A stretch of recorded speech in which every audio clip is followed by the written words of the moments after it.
Raha lafinatra doboko vavy ankafaliana no erahana aminao ty takarivany asabotsy ity manasanao avy hatrany anaraka ny fampalalambavao hatramin'ny farany fiantrehana ny fetin'ny Pentecôty ao anatin'ny filaminana Herendoza izay no santionany amin'ny entina amintsika ny vaovao ny dian'ny filoham-pirenena any Israely ny akon'izay ary ny dian'ny prime ministre izay tanterahany any Toliary any ireo dia ampahany amin'ny entina amintsika any keo amin'ny takariva ity. Pentecôty Herendoza io no tanjona apetraky ny gendarmerie pirenena ho an'ny vahoaka malagasy ao anatin'ny fiatrehana ny fetin'ny Pentecosta sy ny alady sy ny alatsinain'ny Pentecôty.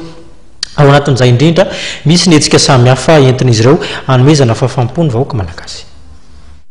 Mba fanatanterahana ny Pentecôty Herendoza 724 sy ahafahan'ny vahoaka malagasy manao fety ampilaminana dia anatanteraka hetsika manokana ny anivon'ny gendarmerie pirenena izay aharitra efatrandro nanomboka omaly ka hatramin'ny talata ho avy izao amin'ny alalan'ny fametrahana ireo zandary anaramaso manamorona ireo lapirenena rehetra sy ny toeram-pitsangantsanganana samihafa ary ihany koa ireo toeram-pilanonana isan-karazany manerana ny nosy.